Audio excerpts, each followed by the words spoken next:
한국이 지하철을? 정신 차려. 여기 사우디에 한 의사가 있습니다. 그는 동생을 향해 한국을 무시하며 소리치고 있다는데요. 한국의 기술력은 그저 조잡한 흉내라는 게 그 이유였습니다. 그런 그가 며칠 뒤 한 사건을 통해 한국의 충격적인 비밀을 폭로했고 사우디 전역이 난리가 났다고 합니다. 도대체 왜 그는 한국을 무시했던 걸까요? 오늘의 사연 시작하겠습니다. 제 이름은 압둘라입니다. 저는 항상 동생 무함마드를 보호하려 했어요. 우리가 어린 시절 부모님을 자동차 사고로 잃은 이후로 세상에 맞서는 건 우리 둘뿐이었죠. 저는 의사가 되기로 선택했고 지금은 리야드 국립병원에서 응급의학과 의사로 일하고 있어요. 제 동생 무함마드는 물건 만드는 것을 좋아해서 토목공학을 공부했죠. 그날 저녁이 아직도 선명하게 기억납니다. 저는 부엌에서 저녁 식사를 위해 야채를 썰고 있었어요. 그때 무함마드가 아파트 문을 활짝 열고 들어왔죠. 그의 눈은 흥분으로 빛나고 있었습니다. 형, 놀라운 소식이 있어. 그가 종이 한 장을 공중에 흔들며 소리쳤어요. 뭐가 그렇게 신나니? 그가 구인 공고를 내밀며 말했어요. 삼성 C&T에 취직 지원할 거야. 리야드 메트로 프로젝트에 엔지니어를 모집하고 있다고 해. 놀라움에 눈썹이 올라갔어요. 한국 회사? 우리 사막 한가운데 지하철을 건설한다고? 목소리에서 의심을 감출 수 없었죠. 왜 미국이나 유럽 회사에 지원하지 않니? 그쪽이 이런 대형 프로젝트에 훨씬 더 많은 경험이 있잖아. 무함마드의 미소는 사라지지 않았어요. 그 부분을 참고해서 결정한 거야. 삼성이 맡은 구역은 다른 구역들과 비교해서 사고가 거의 없다고 해. 그리고 한국 기술을 배울 수 있는 드문 기회잖아. 미간을 찌푸리며 다시 야채 썰기를 계속했습니다. 제가 한국에 대해 잘못 알고 있었을까요? 그들은 스마트폰, TV, 자동차를 만들었죠. 하지만 혹독한 사우디 환경에서 지하철을 건설하는 것? 그건 전혀 다른 이야기죠. 우리 사막은 한국과 전혀 달라.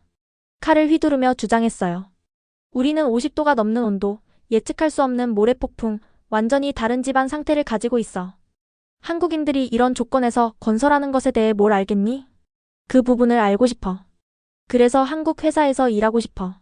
그들의 접근 방식이 다르다고 했어. 사우디 환경에 맞게 특별히 방법을 조정했대. 고개를 저었습니다. 잘 모르겠다, 무함마드. 이건 위험한 일이야. 우리가 더 잘 아는 회사들과 일한다면 내가 더 안심할 것 같은데. 그 다음 며칠 동안 무함마드는 계속해서 그 직책에 대해 이야기했어요.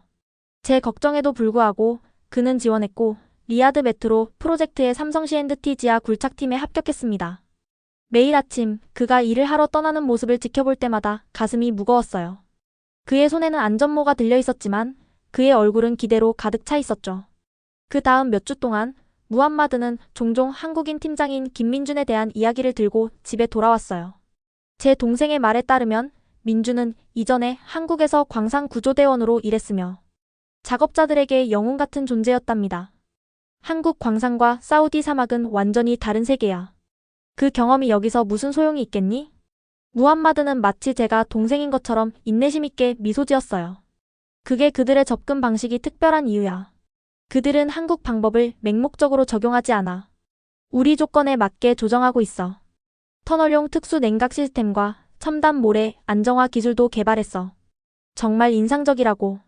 그저 고개를 끄덕였지만 확신이 없었습니다. 제 마음속에서 한국은 그저 전자제품을 만드는 나라였어요. 매일 밤 먼지를 뒤집어 쓴 채 미소를 지으며 돌아온 무함마드는 한국 엔지니어들과 그들의 방법에 대해 더 많은 이야기를 들려주었어요. 오늘 민준 팀장님이 특수 센서를 사용해 터널 벽의 잠재적 취약 지점을 예측하는 방법을 보여주셨어. 지면 샘플의 데이터와 컴퓨터 모델을 결합해서 문제가 되기 전에 위험을 식별할 수 있어. 너무 무시하는 것처럼 들리지 않으려고 노력하며 대답했어요. 정말 멋지네. 정말 중요할 때 실제로 작동하길 바라자. 무함마드는 한숨을 쉬었습니다. 직접 볼 수 있으면 좋겠어, 형. 그들은 단순한 건설자가 아니야. 과학자이자 문제 해결사 같아. 모든 일에서 안전을 먼저 생각하고 있어. 응급실에서 너무 많은 건설 사고를 봐왔기 때문에 어떤 회사든 한국이든 아니든 모든 해답을 가지고 있다고 믿기 어려웠습니다. 리야드 국립병원의 평범한 화요일 오후였습니다. 팔이 부러진 어린 소년을 치료하고 막 일어섰을 때 갑자기 병원에 긴급 경보가 울려 퍼졌어요. 날카로운 박동 소리에 심장이 즉시 빠르게 뛰기 시작했죠. 모든 응급대응 인력에게 알립니다. 병원 복도에 안내방송이 울려 퍼졌어요. 리야드 메트로 프로젝트 중앙선 연결 구간에서 집안 붕괴 사고가 발생했습니다. 응급의료팀은 즉시 배치 장소로 보고해 주십시오. 온몸에 피가 차갑게 식었습니다. 무함마드가 그 근처에서 일하고 있었어요. 곧바로 전화기를 꺼내 그에게 전화했지만 응답이 없었죠. 손이 떨리기 시작했습니다. 압둘라 선생님, 간호사가 불렀어요. 응급 대응팀에 합류해달라고 합니다. 고개를 끄덕였습니다. 응급 키트를 서둘러 챙기면서도 계속해서 무함마드의 번호를 눌렀죠. 응답 없는 벨소리가 울릴 때마다 위장이 더 꽉 조여드는 듯 했습니다. 몇 분 안에 사고 현장을 향해 달리는 구급차 안에 타고 있었어요. 빨간색과 파란색 불빛이 번쩍이며 교통체증을 뚫고 빠르게 달렸죠. 현장에 아는 분이 계신가요, 선생님? 그 맞은편에 앉아있던 구급대원이 물었어요. 제 동생이요. 목소리가 속삭임보다 조금 큰 정도로 대답했습니다. 지하 굴착팀에서 일하고 있어요. 구급대원이 다가와 제 무릎을 토닥였어요. 삼성 C&T 팀은 안전기록이 탁월해요. 동생분이 그 팀에 있다면 안전할 거예요. 하지만 안심할 수 없었어요. 머릿속에는 어둡고 위험한 곳에 갇힌 무함마드, 다치거나 혹은 더 심각한 상황에 처한 그의 모습만 떠올랐답니다. 현장에 도착했을 때 그곳은 완전한 혼동 그 자체였어요. 다양한 색상의 안전모를 쓴 건설 노동자들이 분주히 오갔죠. 보안 요원들은 질서를 잡으려 애쓰고 있었습니다. 공기 중에는 먼지가 떠다니고 응급차량과 외침 소리가 귀를 가득 채웠어요. 눈은 필사적으로 무함마드의 흔적을 찾고 있었어요. 사우디 감독관이 응급팀에게 브리핑을 하고 있었죠. 군중을 헤치고 그에게 다가갔습니다. 실례합니다. 말을 끊었어요. 제 동생 무함마드가 굴착팀에 있어요. 그가 괜찮은지 아시나요? 감독관은 지친 눈으로 저를 바라봤어요. 어느 구역에서 일하고 있죠? 삼성 구역이요. 빠르게 대답했습니다. 그의 얼굴에 작은 안도감이 스쳤어요. 사고는 한국팀 구역에서 발생하지 않았습니다. 유럽 계약업체 구간이었어요. 하지만 감독관이 계속 말했어요. 하지만 오늘 아침 유럽 구간을 돕기 위해 협력팀이 파견되었어요. 몇몇 한국 엔지니어와 그들의 보조원들이 기술 지원을 제공하러 갔습니다. 제 동생이 그 팀에 속해 있나요? 이름은 무함마드 알카타니입니다. 감독관이 태블릿을 확인했어요. 한번 볼게요. 네, 여기 있네요. 세상이 빙글빙글 돌아가는 것 같았어요. 가까운 트럭에 기대어 겨우 몸을 지탱했습니다. 그때 확성기를 든 누군가가 말하기 시작하자 군중이 모여들었어요. 유럽 건설 회사의 대표였습니다. 그 다음 그가 한 말에 제 다리는 거의 무너질 뻔했죠. 진행 중인 안전 우려로 인해 모든 지하 구조 시도를 일시적으로 중단합니다. 그가 발표했어요. 우리 엔지니어들은 2차 붕괴 위험이 너무 크다고 판단했습니다. 집안이 안정될 때까지 기다려야 합니다. 회색 머리에 키 큰 유럽인 엔지니어가 터널 다이어그램을 보여주는 디스플레이 옆에 서 있었어요. 지하 열 누출로 온도가 위험한 수준으로 올라갔습니다. 그가 화면의 빨간 영역을 가리키며 설명했어요. 산소 공급이 제한되고 집안 구조가 계속 약해지고 있습니다. 일단 구조 작업은 대기합니다. 내 동생이 거기 아래 있어. 그의 팔을 잡으며 소리쳤습니다. 그냥 내버려 둘 수는 없잖아. 엔지니어는 눈에 동정심을 담고 저를 바라봤지만 목소리는 여전히 단호했어요. 죄송합니다. 우리의 안전 프로토콜은 분명합니다. 구조를 시도하기 전에 상황이 안정될 때까지 기다려야 합니다. 그게 얼마나 걸리죠? 따져 물었어요. 아마도 며칠이요. 그가 조용히 말했습니다. 며칠이라고요. 내 동생은 며칠 동안 지하에 갇혀서 살아남을 수 없어요. 아무도 못할 거예요. 공포에 얼어붙어 서 있을 때 갑자기 현장 가장자리에서 움직임을 발견했어요. 삼성 C&T 유니폼을 입은 사람들이 도착해서 트럭에서 장비를 신속하게 내리고 있었습니다. 그들을 이끄는 건 결연한 눈빛과 걱정과 집중이 함께 담긴 얼굴을 한 한국인 남성이었습니다. 그는 빠르고 정확한 손짓으로 팀을 지휘했고 그들은 즉시 반응했어요. 이 사람이 무함마드가 자주 이야기하던 김민준 팀장임에 틀림없었습니다. 그와 한국팀이 첨단 모니터링 장비, 컴퓨터, 구조 장비처럼 보이는 것들을 설치하는 것을 지켜봤어요. 몇 분 안에 그들은 터널 구조의 3D 모델을 보여주는 시스템을 배치했습니다. 열 탐지 장치와 전에 본 적 없는 분석 도구를 사용했어요. 그들은 믿을 수 없을 정도로 빠르고 조율된 방식으로 일했는데 마치 이 정확한 시나리오를 여러 번 연습한 것처럼 보였답니다.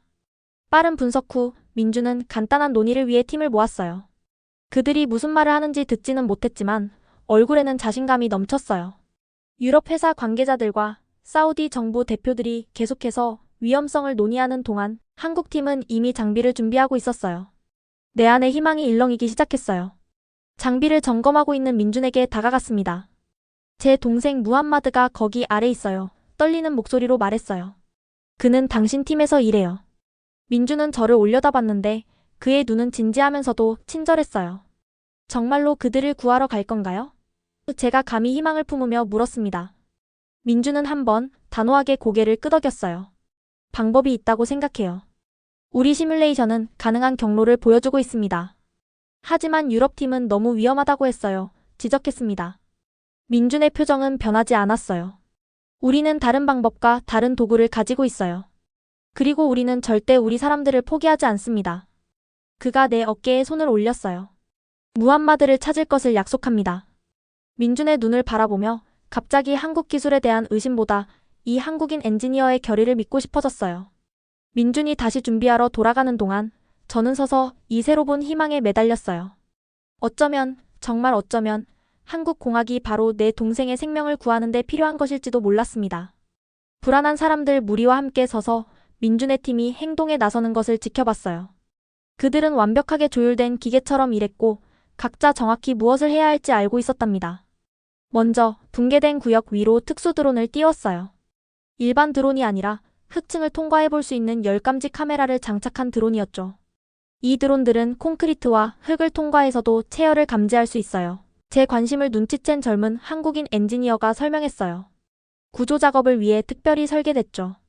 그들이 설치한 화면에는 열 이미지가 표시됐습니다. 아래 갇힌 생존자를 나타낼 수 있는 밝은 지점들이었어요. 동시에 다른 팀원들은 컴퓨터에서 지도와 데이터를 분석하고 있었죠. 그들의 표정은 진지하지만 침착했고 그것이 제게 희망의 실마리를 주었답니다. 열 신호를 감지했습니다. 갑자기 엔지니어 중 한 명이 발표했어요. 패턴이 시뮬레이션 결과와 일치해요. B-7 구역에 생존자가 있을 가능성이 높습니다. 가슴이 뛰었어요. 생존자. 그 단어가 머릿속에 울렸습니다. 무함마드가 그들 중 하나일까요? 민준은 결정을 내리기 전에 데이터를 신중하게 확인했어요. 우리는 접근 지점 C-3을 통해 들어갈 겁니다. 그가 팀에게 발표했죠. 유럽 회사 대표들은 계속 반대했어요. 이건 우리 안전 프로토콜에 위배됩니다. 회색 머리의 엔지니어가 주장했어요. 2차 붕괴 위험이 너무 높아요. 민준은 공손하지만 단호했습니다. 당신들의 평가를 존중합니다만 우리는 다른 방법과 기술을 가지고 있어요. 우리 구조 계획대로 진행하겠습니다. 사우디 관계자들은 불확실해 보였지만 결국 물러섰어요. 뭔가 잘못되면 당신 책임입니다. 그들 중 한 명이 경고했습니다. 모든 책임은 제가 지겠습니다. 민준이 주저없이 대답했어요. 구조팀이 들어갈 준비를 하면서 그들은 특수 냉각 슈트와 산소 탱크를 착용했어요. 통신장치, 의료키트, 그리고 제가 알아볼 수 없는 장비들을 가지고 있었죠. 민준 자신이 팀을 이끌었고 터널 입구로 향하기 전 각 대원의 장비를 마지막으로 점검했습니다. 구조 작업을 실시간으로 중계하겠습니다. 그가 들어가기 전에 저에게 말했어요. 통신 스테이션 옆에 계세요. 고개를 끄덕였습니다. 공포로 목이 너무 메어 말을 할 수 없었어요. 다음 2시간은 제 인생에서 가장 길었답니다. 통신 스테이션 옆에 서서 위험한 붕괴된 터널을 통과하는 구조팀의 목소리를 들었어요. 내부 온도는 극도로 높았죠. 측정에 따르면 60도가 넘었습니다. 산소 수준은 낮았고 천장이나 벽이 무너질 수 있는 불안정한 구역들을 계속 보고했어요. 붕괴 지점 A를 지나고 있습니다. 민준의 목소리가 들렸어요. 예상보다 구조가 취약합니다. 조심해서 진행 중이에요. 눈을 감고 그들의 안전과 무함마드를 위해 조용히 기도했어요. B-5 구역에서 증가된 열을 감지했습니다. 또 다른 목소리가 보고했어요. 앞쪽에 화재 위험이 있을 수 있어요. 그들이 직면한 새로운 상황마다 제 심장은 빠르게 뛰었습니다. 모니터를 지켜보는 한국인 엔지니어들은 구조팀이 하나씩 장애물을 만날 때마다 점점 더 걱정스러워 보였어요. B-6 구역이 완전히 막혔습니다. 다시 민준의 목소리가 들렸어요. 대체 경로를 찾는 중입니다. 지상의 긴장감은 견딜 수 없을 정도였습니다. 갇힌 다른 작업자들의 가족들 중 일부는 울고 있었어요. 다른 이들은 앞뒤로 서성거렸죠. 저는 얼어붙은 채 마치 제 시선이 어떻게든 구조팀을 보호할 수 있는 것처럼 통신 장비를 응시했어요. 그리고 영원처럼 느껴지는 시간이 지난 후 제가 들어본 가장 아름다운 말들과 함께 무전기가 튀었습니다. 그들을 찾았습니다. 듣고 있던 모든 사람들에게서 환호성이 터져나왔어요. 눈에 눈물이 고였습니다. 보호된 공간에서 12명의 생존자를 발견했습니다. 민준이 계속했어요. 건설 중에 설치한 안전 칸막이 구조물이 안전한 공간을 만들었습니다. 지금 대피를 시작합니다. 거의 믿을 수 없었어요. 무함마드가 언급했던 추가 안전 조치들, 제가 불필요하다고 일축했던 그것들이 실제로 생명을 구했던 겁니다. 그들의 상태는 어떻습니까? 대기 중인 의료팀이 물었어요. 다양한 부상이 있지만 모두 살아있습니다. 대답이 왔어요. 대피를 준비하세요. 최소 4명은 심각한 경우에 즉시 의료 지원이 필요할 것입니다. 구조팀은 생존자들을 한 명씩 지상으로 데려오기 시작했어요. 구조대원들에 의해 터널 입구에서 누군가 나올 때마다 군중은 환호했죠. 의료팀이 각 사람을 돕기 위해 달려왔고 생체 징후를 확인하고 즉각적인 치료를 제공했답니다. 필사적으로 각 얼굴을 살펴보며 무함마드를 찾았어요. 6명이 올라왔고 그 다음 8명, 10명이 올라왔습니다. 내 동생은 어디 있을까요? 2명 더 올라옵니다. 무전기가 발표했어요. 1명은 의식이 없고 상태가 위급합니다. 11번째 생존자가 나올 때 숨을 참았어요. 마침내 마지막 구조팀이 들것에 누군가를 싣고 나타났어요. 먼지로 뒤덮여 있었지만 즉시 동생을 알아봤어요. 무함마드의 얼굴은 창백하고 움직임이 없었죠. 너무 고요했어요. 가슴이 움직이지 않았습니다. 앞으로 달려갔어요. 저는 의사입니다. 제 동생이에요. 한국 의료팀은 이미 심폐소생술을 하고 있었어요. 그들 중 한 명이 진지한 눈으로 저를 올려다봤죠. 심장이 멈췄습니다. 다른 생존자들의 말로는 동료에게 안전모를 주고 천장이 무너지기 시작했을 때 자신의 몸으로 그들을 보호했다고 합니다. 정확히 무함마드가 할 법한 일이었어요. 이타적이고 항상 다른 사람을 먼저 생각하는 사람이었죠. 의료팀은 휴대용 제세동기를 사용하며 빠르게 움직였어요. 비켜주세요. 무함마드의 가슴에 충격을 주며 그들 중 한 명이 외쳤습니다. 반응이 없었어요. 다시 비켜. 2번째 충격. 여전히 아무 반응 없었습니다. 제자리에 얼어붙어 그들이 내 동생을 살리려고 노력하는 것을 지켜봤어요. 이런 수 없었어요. 그를 찾은 후에 그를 지상으로 데려왔는데 이럴 수는 없었습니다. 한 번 더. 비켜. 3번째 충격. 갑자기 모니터 중 하나가 삑 소리를 냈어요. 맥박이 돌아왔습니다. 의료기술자가 발표했어요. 안도감에 제 다리는 무너질 뻔했어요. 무함마드의 가슴이 얕은 숨으로 살짝 올라갔죠. 그는 간신히 살아있었어요. 즉시 병원으로 데려가세요. 의료팀 책임자가 지시했어요. 중환자실 치료가 필요합니다.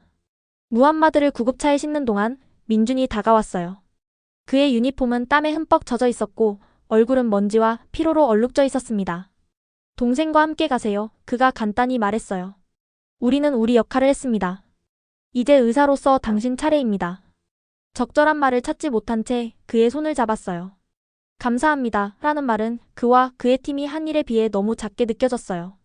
민주는 제가 표현할 수 없는 것을 이해하며 고개를 끄덕였습니다. 가세요. 그가 부드럽게 반복했어요. 그는 지금 당신이 필요합니다. 무함마드 옆 구급차에 올라타 병원으로 빠르게 향하는 동안 그의 손을 붙잡았어요.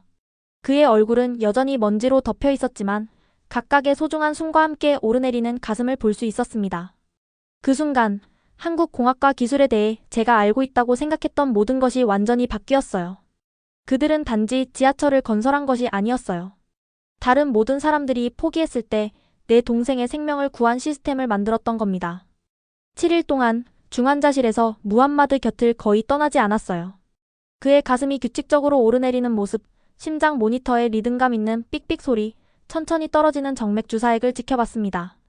형으로서 그리고 의사로서 그가 살아있다는 것이 얼마나 큰 행운인지 알고 있었죠. 다음날 아침 제가 그의 생체 징후를 확인하고 있을 때 무함마드의 눈이 파닥거리며 떠졌어요. 형? 그가 오랫동안 사용하지 않아 쉰 목소리로 속삭였습니다. 청진기를 거의 떨어뜨릴 뻔했어요. 무함마드, 깨어났구나. 그의 손을 잡으며 눈에 눈물이 고였죠. 좀 어때? 마치 건물이 내 위에 무너진 것 같아. 그가 약한 미소를 지으며 말했어요. 모두 무사히 빠져나왔어? 그것은 내 동생다웠습니다. 자신보다 다른 사람들을 먼저 생각하는 모습이었죠. 응, 너희 12명 모두 살아남았어. 한국팀 덕분이지 말해주었어요. 민준 씨가 직접 구조를 이끌었어.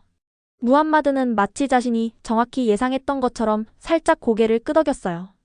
그들의 안전 칸막이가 말했던 대로 정확히 작동했어. 내가 그것에 대해 말했던 것 기억해? 고개를 끄덕였습니다. 제가 얼마나 무시했었는지에 대한 죄책감이 밀려왔어요. 네가 모든 면에서 옳았어, 무함마드. 어느 날 민준 씨가 무함마드를 찾아왔어요. 마침 저도 그곳에 있었는데 동생의 최신 검사 결과를 검토하고 있었답니다. 많이 좋아 보이네요. 민준이 따뜻한 미소로 무함마드에게 말했어요. 그는 작은 선물로 리야드 메트로 기차 모형을 가져왔더군요. 동생과 대화를 마친 후 저는 민준에게 다가갔습니다. 사과드릴 게 있어요. 손을 내밀며 말했어요. 한국공학에 대해 의심이 있었습니다. 민준은 제 손을 단단히 잡았어요. 사과할 필요 없습니다. 모르는 것에 의문을 갖는 것은 자연스러운 일이죠. 사고 발생 6주 후 무함마드가 마침내 퇴원했을 때 우리는 함께 메트로 건설 현장을 보러 갔어요. 무너진 구역은 완전히 수리되었고 작업은 계속되고 있었답니다. 전체 현장에는 새로운 안전 조치들이 갖춰져 있었는데 많은 부분이 한국팀의 방법을 기반으로 한 것들이었죠. 사고 조사가 완료됐어. 무함마드가 작업자들을 지켜보며 말했어요. 한국의 안전 시스템이 우리 생명을 구했다고 공식적으로 인정했대. 이제 메트로의 모든 구간이 같은 표준을 지켜야 해. 석 달 후 저는 사우디와 한국 의료 교류 프로그램에 참여하게 되었어요. 한국의 외상 전문가들이 리야드에 와서 우리 응급팀을 훈련시키고 우리 의사들 중 일부는 서울에 가서 그들의 방법을 배우게 되는 프로그램이었습니다. 즉시 등록했어요. 1년이 빠르게 지나갔어요. 무함마드는 완전히 회복하여 다시 일을 시작했죠. 이번에는 굴착이 아니라 안전 설계팀에서 미래 프로젝트를 위한 더 나은 보호 시스템을 만드는 일을 했답니다. 저는 리야드 국립병원과 한국 의료팀 사이의 연락 담당이 되어 우리의 생존율을 크게 향상시킨 새로운 응급 대응 프로토콜을 구현했어요. 리야드 메트로 456호선이 대중에게 개방된 날, 무함마드와 저는 특별 손님으로 행사에 초대되었습니다. 한국 엔지니어들과 사우디 관계자들과 함께 첫 기차를 타면서 이 부드럽고 조용한 차량이 한때 재난 현장이었던 터널을 통과하고 있다는 것이 믿기지 않았어요. 메인역에서 저는 민준이 축하하는 군중에서 약간 떨어져 서 있는 것을 발견했습니다. 그에게 다가갔어요. 대단한 성취군요. 흥분된 승객들로 가득 찬 빛나는 새 메트로 역을 가리키며 말했습니다. 민준은 고개를 끄덕였어요. 진정한 성취는 건물 자체가 아니라 그것이 나타내는 것, 사우디와 한국 사람들이 함께 일하고 서로에게서 배우는 것입니다. 무함마드가 처음으로 한국 회사에서 일하고 싶다고 말했을 때부터 얼마나 많은 것이 변했는지 생각해봤어요. 제가 전에는 한국이 그저 스마트폰과 TV를 만드는 나라라고 생각했어요. 당신들의 공학적 능력이나 안전 철학에 대해 전혀 몰랐어요. 민준이 미소를 지었어요. 대부분의 한국인들도 사우디아라비아가 그저 사막과 석유라고 생각했죠. 이제 제 동료들과 저는 여기에 믿을 수 없는 잠재력을 보았습니다. 땅에서도 특히 사람들에게서도요. 그날 저녁 나중에 무함마드와 저는 새 기차를 처음 경험하는 사우디 가족들에 둘러싸여 함께 메트로를 타고 집으로 향했어요. 우리가 부드럽게 지하를 미끄러지듯 지나갈 때 아이들은 경이로움에 얼굴을 창문에 대고 있었답니다. 우리 기차가 리야드 아래 터널을 빠르게 통과하면서 가장 위대한 다리는 콘크리트와 강철로 만든 물리적인 것들이 아니라 문화 간, 아이디어 간, 그리고 사람들 간에 우리가 쌓는 것들이라는 것을 깨달았어요. 의심으로 시작된 것이 깊은 존경과 우정으로 변모한 것이었죠. 그리고 리야드의 중심부 어딘가 사막 모래 아래에는 앞으로 여러 세대 동안 우리 사람들을 위해 계속 일할 한국 공학 우수성과 인간적 동정심의 유산이 있었답니다. 오늘의 사연 들어주셔서 감사합니다. 행복한 하루 보내세요. 구독과 좋아요 눌러주시면 사연 소개에 많은 힘이 됩니다.